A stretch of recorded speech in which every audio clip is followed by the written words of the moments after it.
Okay, good afternoon, and thank you for this opportunity to share with you my reflections on the relevancy of the Josephite charism of reconciliation of neighbor with neighbor and neighbor with God. As you know, it's a charism that is now literally centuries old. 2,000 years ago, they asked Jesus, "Who is my neighbor?" 2,000 years later, the Sisters of St. Joseph are still asking that question, "Who is my neighbor?" And the question comes, we look at the French Revolution, out of which, the cauldron out of which the Sisters of St. Joseph were born, a land of liberty, a vision of equality and fraternity. You look at France today, it is in turmoil over the question of immigration. But not only France, where we came from, but also the entire European Union is convulsing over the question of immigration. Look at the whole issue of Britain leaving the European Union. One of the fundamental reasons was immigration. So today we live in a world where nations are closing their doors to immigrants. The New York Times says that the situation grows more and more desperate. There are not only political refugees, there are now climate refugees, that the Sahara is growing. Look at the caravans from Central America. So we got two choices. It's not my problem. Build a wall, keep them out, forget about it. Or to hear the cry of the poor. The Sisters of St. Joseph on this slide talk about a global spirituality. What does a global spirituality mean? It sounds great. Now, I'm a child of the 60s, and there was a song around, I don't know if you even remember it, called "Kumbaya, My Lord." And you used to sing it during all the peace rallies. Well, making peace is not easy. As Peanut says, I love mankind, it's people I can't stand. So the work of reconciliation is extremely challenging, but necessary in this world. Look at the statistics on hate crime. They're staggering. Every 60 minutes, there is a hate crime committed in the United States. Forget Europe, it's even worse. Every 60 minutes, someone commits a hate crime in the United States. Every 24 hours, 8 blacks, 3 whites, 3 gays, 3 Jews, and 1 Latino will become the victim of a hate crime. Most committed by individuals under 18. That's the challenge, to me, of education. Now, why all the hate crime? I think it has a lot to do with the waves of immigrants. Look at the statistics behind me. In the period of the 80s to the 90s, 20 million immigrants. The next decade, 30 million immigrants. As a sociologist, I know that it takes almost a generation for people to come together and what we would call acculturate to a new country. We don't have time. When my grandmother came from Ireland, it took 4 weeks. Today, you can be to Ireland in 6 hours. So there is no time for people to really absorb the culture, to acculturate them, and then the next wave comes. But that's not the only problem. Not only the staggering numbers. The other problem is many are not Christian. Up until 1950, the United States was primarily a Judeo-Christian nation. In 1965, so you look at 1950, before that time, 62% of immigrants came from Europe. That would be my grandparents, the Irish, the Italians, the Poles. Okay, we even had on the books the Chinese Exclusionary Act. So in 1965, Congress passed what they called the Hart-Celler Act. It radically changed the demographics of this country overnight. Now we only admit 15% of individuals from Europe. Most are coming from Asia. And with Asia, we've got religions we never heard of. Suddenly, overnight, Sikhs, Hindus, Muslims, Buddhists, Baha'is, they're coming to our neighborhoods, they're building houses of worship, and we're saying, who are these people? The call of the dear neighbor. This is a photo that I'm sure you saw. It's a little Syrian boy. And it brings tears to everybody's eyes. And it makes us stop and think, who is my neighbor? There is a quote on the board from Chief Seattle, the great Indian leader. And this quote is 150 years old. It is as pertinent today as it was in the times of Chief Seattle. If our people can talk together, we will come to know one another. If we don't talk to the dear neighbor, we're never going to know each other. But the last two lines, personally, on a personal level, haunt me. And what one does not know, one fears, and what one fears, one destroys. Look at this slide. Everything I needed to know about Islam, I learned at 9/11. So to me, folks, the mission of all of those involved in the movement of the Sisters of St. Joseph, I believe, is to confront ignorance. What do people know about the dear neighbor? We have more in common than we ever realized. This is a quote. Tell me if it rings a bell. Hint, hint, it's not from the Gospel of Luke. And an angel of the Lord declared unto a virgin named Mary and said, you shall bear a son, and you shall call him Jesus. And the virgin replies, how can this be? No man has touched me. Welcome to chapter 19 of the Holy Quran. And the angel replied, fear not, all that Allah must say is be, and it will be. And it came to pass that the virgin gave birth to a son and named him Jesus. But folks, adding, people say, oh, cultural diversity, cultural sensitivity. It's not like you have fairy dust and you sprinkle it over people. The only way I think we can get to know about the dear neighbor and the charism is both caught, but it is also taught. And it is taught by, to me, my interpretation is to confront the ignorance we have or the suspicions, to tear down these walls. So, going back to that slide, it starts with a caterpillar, and it says, adding wings to a caterpillar just creates a dysfunctional caterpillar. It's not going to teach you how to fly. Caterpillars, adding wings to a caterpillar doesn't create a butterfly, it simply creates a dysfunctional caterpillar. Butterflies, like human relationships, are created over time and only through a process of inner transformation.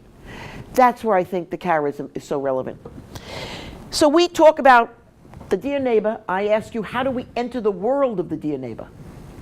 To me, it's interfaith dialogue. Let me give you an example. Did you ever hear someone say, hey, this is America. Why do they dress that way? You can't tell me you haven't heard that. Well, first of all, the reason why women wear the veil comes from the Quran, and it has to do with modesty. The word hijab, that's what we call the head covering. The word hijab means curtain. Why do you put a curtain up? So you can't see the whole thing, the whole house. So it has to do with modesty. O prophet, tell all believing women to hide their adornments. Well, no premarital sex, no adultery. That rings a bell with me in my Catholic school education. But remember, the veiling of women is not unique to Muslims, and we think it is. Think about it. Amish women have to cover their hair. Hindu women wear a dupatta out in the street. Married Orthodox Jewish women constantly wear a veil. I have my students at St. John's, when I do this with them, I say, I'll give you an A in the course if you can find a statue of Mary on campus where she doesn't have a veil. Oh, they all go out with their phones to find a picture of Mary. Hey, sister, I found about 7 statues of Mary. She's got a veil on in all of them. Of course, she was a devout Jewish woman who covered her hair. Sikh women must cover their hair at all times. We in the Christian tradition, we have bridal veils, communion veils. But I want to show you the veiling of women in the Catholic tradition. And I hope I don't get kicked out of the congregation for this one. But this is the veiling of women in the Catholic tradition. That is the hijab and the burqa all in one. And I say that not to be flip, but to say that the whole issue of women's hair, women's sexuality, is something that is lust, is a cut across sin in all world religions. So the veiling of women is not unique to Islam. It's just that in this culture, we don't do it. But they come from a culture where they can be arrested for not being properly attired. So what do we know about other faith traditions? I am going to now give you a semester's worth of work in under 15 minutes. So hold on to your hats, because it's going to be fast. I'm going to start with Hinduism, which is the oldest religion in the world. But before I start with Hinduism, what I always start with the students are sacred stories. I started a prayer group here at St. John's, an interfaith prayer group, and we started with sacred stories. Look to the left. We all know the story of Jesus washing the feet of the disciples. To the right, Lord Krishna, who is God incarnate, washes the feet of a poor man. Jesus, having his feet washed by the woman who, the disciples, what type of woman is touching him. Look at the story of a guy called Krishna. A woman named Radha comes forward and washes his feet. What we have in common. Zacchaeus, an outcast. I'm coming to your house to dinner tonight. In the Sikh tradition, the story of Guru Nanak, their founder, is walking through town, and people say, the rich guy, the governor says, you know, Guru Nanak, you're going to eat with me. And Guru Nanak takes a piece of bread and squeezes it, and blood comes out. And he takes a piece of bread from the poor man, and milk comes out. What these stories are trying to teach us, the underlying truths. So we look at Hinduism. Hinduism has sacraments. They have a first sacrament, is the sacrament of the unborn child. Tell me that doesn't ring a bell. They believe in the incarnation of God, and they have a thing, a ritual thing to eat when you go to a mandir. It's called prasad. So at the end of a service, you will eat prasad. What is the definition of prasad? Tell me if this rings a bell. Food that has been offered to God, blessed by the priest, and consumed by the believers, the dear neighbor. The first sacrament is the sacrament of ensoulment. They believe in reincarnation. They believe that this soul will inherit the soul of another great person. You've got to know something about the Bhagavad Gita. We believe that, you know, I was taught that God so loved us that he came in person. I thought we had a monopoly on that. Not true. In the Hindu tradition, there's a guy called Vishnu. He's a god. He comes to earth as Krishna. And the story is this, quick. This guy's going into battle. This is what the Gita is about. And he's asking all these terrible questions. I'm going to kill people. Why is there suffering? Why does life sometimes just fall apart? The charioteer, like the taxi cab driver, starts to answer these profound questions. What is death? Death is nothing but simply changing clothes. You're going to come back again. It's a beautiful book. And finally, Arjuna, the general, says, hey, who are you? You're only a taxi cab driver. He says, no, it is I, Lord Krishna. I have come to be with you in your moment of pain. Moses asked to see the face of God. The disciples asked to see the face of God. And the Hindus asked to see the face of God. What we have in common. But I don't make this stuff up. To the left, we see pictures very familiar. We see the Annunciation. We see a picture of Mary and Jesus. This is Krishna and his mother. Jesus on the cross, forgive them, Father. Krishna gets shot by an arrow. When he's dying, he forgives his enemies. What we have in common. We talk about Sacred Heart, the love of God. We see these pictures throughout our mother houses, Catholic schools. Well, look at the picture of the right. This is Hindu art. The love of God. He rips open his chest. What we have in common. In the parable of the Good Samaritan, God's forgiveness. The lost sheep. Look at Hindu art. That's Hanuman and Vishnu. Krishna and Vishnu are the same person. Okay, that's the end of Hinduism. What do we have in common with Buddhists? And I mean, I could keep you here all day. I chose to do the temptations of Buddha. On the top left, you see the traditional picture of Buddha that we know, the fat, jolly Chinaman. Well, nothing could be further than the truth. In the middle, do you ever see a picture of Buddha like that?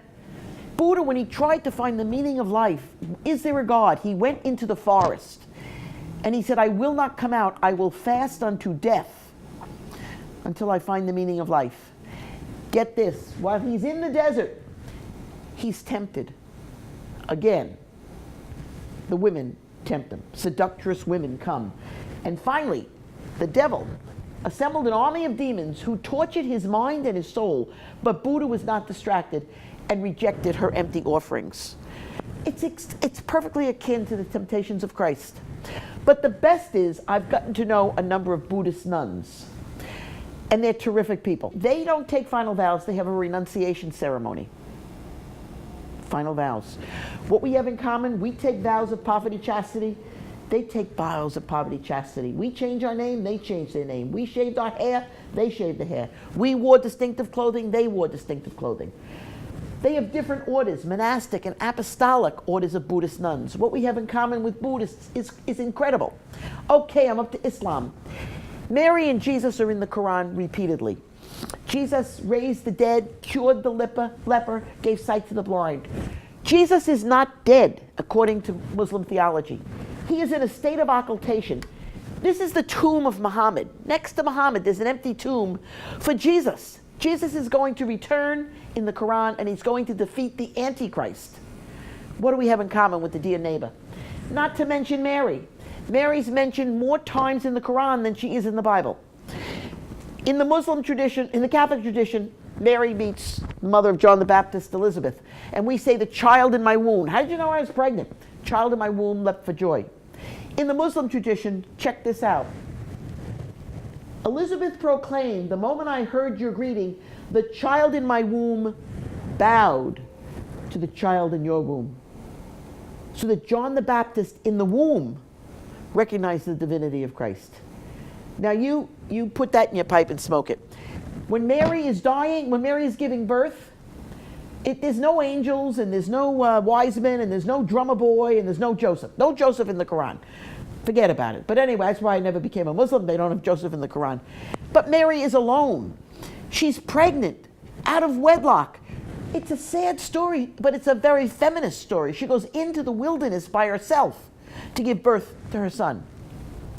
The Quran speaks of labor pains. We don't have that in our tradition. But this, before I leave Islam, this is a famous cathedral built shortly after Constantine and the fall of the Roman Empire, okay? It was when Turkey was conquered, this mosque, this basilica became a mosque. They destroyed everything. They destroyed the altars, the crucifixes. The one icon that is still there today, and you can Google this, is the Blessed Mother. That's the high reverence with which the Muslims hold Mary.